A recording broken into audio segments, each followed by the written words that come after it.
ગાંધીનગર ખાતે મુખ્યમંત્રી ભૂપેન્દ્ર પટેલના અધ્યક્ષસ્થાને રાજ્ય મંત્રી મંડળની બેઠક મળી હતી। આ પ્રવક્તા મંત્રી જીતુ વાઘાણીએ બેઠકમાં લેવાયેલા નિર્ણયો અંગે માહિતી આપતા જણાવ્યું કે મુખ્યમંત્રીએ રાજ્યની તમામ સરકારી શાળાઓમાં ટોયલેટ બ્લોકની ઝુંબેશ સ્વરૂપે વ્યાપક મરામત અને સાફ સફાઈ હાથ ધરવા માટે આદેશ કર્યો છે। મુખ્યમંત્રીએ રાજ્યભરની તમામ શાળાઓમાં ટોયલેટ બ્લોકની સઘન તપાસ કરીને જ્યાં પણ જરૂરિયાત જણાય ત્યાં ખાસ ઝુંબેશના ભાગરૂપે સેનિટેશન, ડ્રેનેજ, પાણીની સુવિધાઓ સુનિશ્ચિત કરવા ઉપરાંત તાત્કાલિક ધોરણે મરામત કામગીરી હાથ ધરવા સૂચનાઓ આપી છે। જ્યારે માવઠાની સહાય મુદ્દે જણાવ્યું કે 29 લાખ અરજીઓ આવી છે।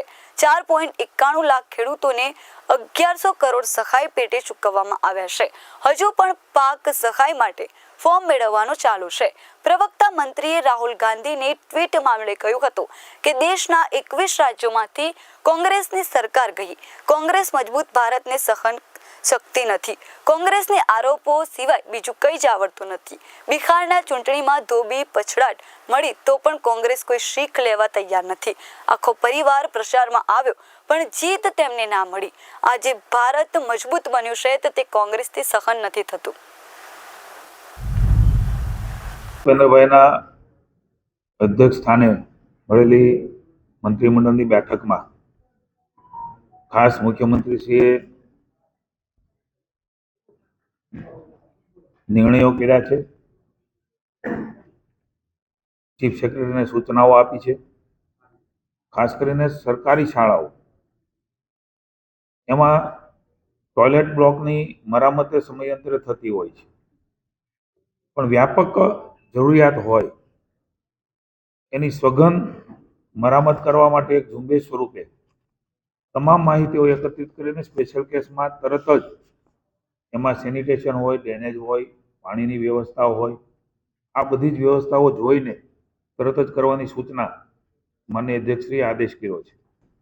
કમોસમી વરસાદ થયો છે એની કેટલીક માહિતી હું આપના ધ્યાને મૂકવા માંગુ છું કે આજ સુધી સહાય મેળવવા માટે 29 લાખ જેટલી અરજીઓ ત્યાં આવી છે। 11 લાખ જેટલી અરજીઓ એ સ્કૂટીની થઈને ફાઇનલ પણ થઈ ગઈ છે।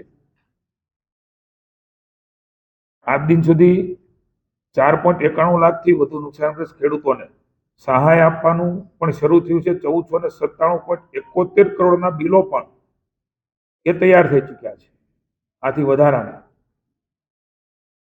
લગભગ 3.39 લાખથી વધુ નુકસાનગ્રસ્ત ખેડૂતોના ખાતામાં આશરે 1098 કરોડથી વધારાની સહાય એ ચૂકવાઈ ગઈ છે। મારા આપના ધ્યાને વિનમ્ર ભાવે મૂકવું છે કે હજી એ ફોર્મ મેળવવાનું શરૂ છે, ફોર્મ ભરવાનું શરૂ છે। જેમ ખૂબ ઝડપથી જીઆર કર્યો 7 દિવસમાં એ જ પ્રમાણે ફોર્મ ભરાય પછી સ્કૂટીની થાય, એ પછી આના ખાતામાં પૈસા આપવામાં આવે।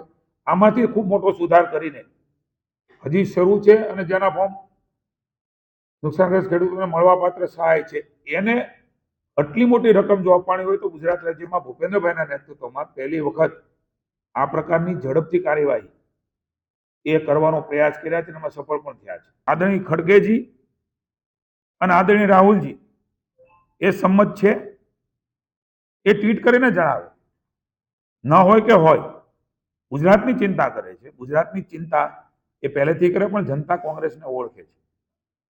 ગુજરાત કોંગ્રેસને પણ પૂછવા માંગુ છું, માનનીય વડાપ્રધાન નરેન્દ્રભાઈ મોદી માટેના વપરાયેલા શબ્દો દેશના વડાપ્રધાન છે।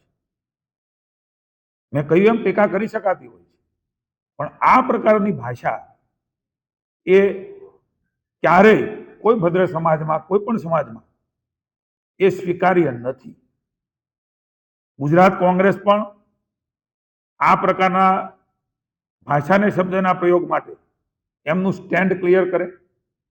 ગુજરાતની જનતા જાણવા માંગે છે કોંગ્રેસના વિચારો, માનસિકતા એ કેવા પ્રકારની છે, આવી પણ હું માગણી એ કોંગ્રેસ પાસે કરું છું।